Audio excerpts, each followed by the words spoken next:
इन 7 स्थानों में आसक्ति होकर अनेक तरह के दोष घुस जाते हैं। घृणा, राग और द्वेष सब उत्पन्न हो जाते हैं। सबका मूल आसक्ति है। आसक्ति से सब दोष घुस जाते हैं, फिर पतन हो जाता है। इनका मूल कारण है अहंकार, उसका भी मूल कारण है अज्ञान, उसका नाश हो जाता है।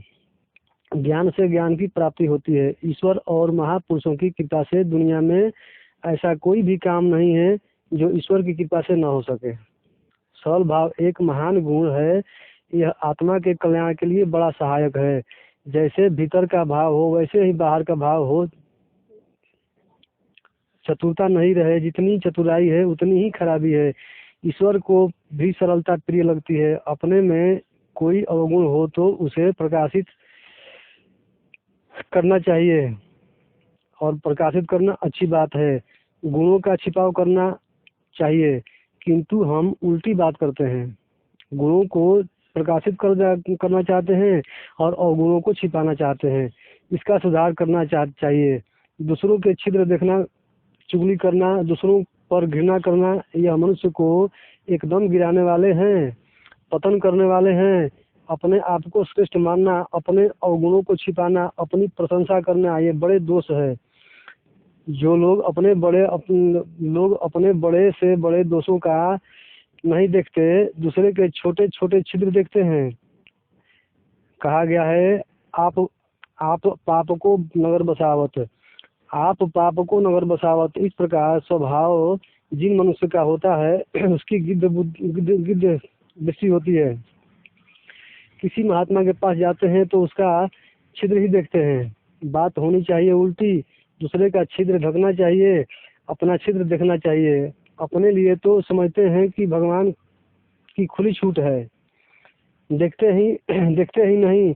दोष जिनमें नहीं रहता वही पूजने लायक है। यह दोष जिनमें नहीं रहता वही पूजने लायक है। हर एक भाइयों को ध्यान करना चाहिए। यह महात्माओं का वचन है, उनके हृदय की बात है।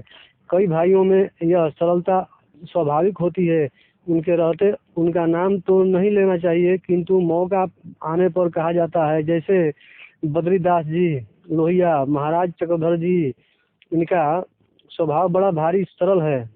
भाई हरिकिशन का स्वभाव भी सरल है, किंतु विनय नहीं है। बाहर भीतर की पवित्रता बहुत मूल्यवान है। वह जितनी होती है भगवान को बहुत प्रिय लगती है। जैसे दया एक मूल्यवान चीज है, इसी तरह विनय सहित सरलता मूल्यवान है। जैसे समता मूल्यवान है, इसी तरह यह मूल्यवान है। केवल समता से परमात्मा की प्राप्ति हो सकती है। समता से अवगुण दूर भाग जाते हैं। सारे पापों की जड़ राग द्वेष है। जहाँ समता है वहीं वो पास में नहीं आ सकते हैं। इनका परस्पर में बड़ा विरोध है। जैसे अंधकार और प्रकाश का विरोध है, जहाँ समता है वहाँ सारे गुण विद्यमान है। समता एक कसौटी है। आप में समता है तो आप परमात्मा के बहुत निकट है, बहुत निकट है। चाहे और गुण आप में नहीं हो, केवल समता है तो आप भगवान के निकट है। समता में जितनी कमी है उतनी ही आप में कमी है। जितनी समता में है उतना ही दोषों का अत्यंत अभाव है। एक चीज से कसौटी कस लो। इस जगह दोष आवे कि हम किसी के साथ उदारता का व्यवहार करते हैं, वह हमारी उदारता को लेकर विषमता है।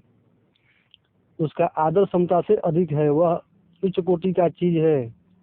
दया तो सुहृदता है, इसकी कोटि समता से भी ऊंची है। यह भाव भगवान में या महापुरुषों में होता है। जहाँ सुहृदता है वहाँ समता तो उसकी चेरी है, पानी भरती है। कहते हैं सुहृदम सर्वभूतानां ज्ञात्वा मां शांति मृच्छति। सुहृद अर्थात स्वार्थ रहित। सुहृद का मतलब होता है स्वार्थ रहित, दयालु और प्रेमी। भगवान को तत्व से जानकर मनुष्य शांति को प्राप्त होता है। जय श्री कृष्णा। आज के लिए इतना ही। भगवत प्रेम ही साध है इसका तीसरा भाग। और भगवान को हृदय में धारण करें और सद्मार्ग अपनाएं। सद्मार्ग नहीं, सद्मार्ग ही और नाम जाप ही महान है। नाम जाप ही जीवन है। नाम जाप ही जीवन का मेन सार है। और नाम जप से ही बड़े बड़े महापुरुषों को सिद्धियाँ मिलती है। उच्च कोटि के महापुरुषों को सिद्धि मिली है। जो भी है संसार में नाम जप से ही सबसे महान बना है। जय श्री कृष्णा, जय श्री राधे, जय माता दी। इन 7 स्थानों में आसक्ति होकर अनेक तरह के दोष घुस जाते हैं। घृणा, राग और द्वेष सब उत्पन्न हो जाते हैं। सबका मूल आसक्ति है। आसक्ति से सब दोष घुस जाते हैं, फिर पतन हो जाता है। इनका मूल कारण है अहंकार, उसका भी मूल कारण है अज्ञान, उसका नाश हो जाता है। ज्ञान से ज्ञान की प्राप्ति होती है। ईश्वर और महापुरुषों की कृपा से दुनिया में ऐसा कोई भी काम नहीं है जो ईश्वर की कृपा से न हो सके। सरल भाव एक महान गुण है।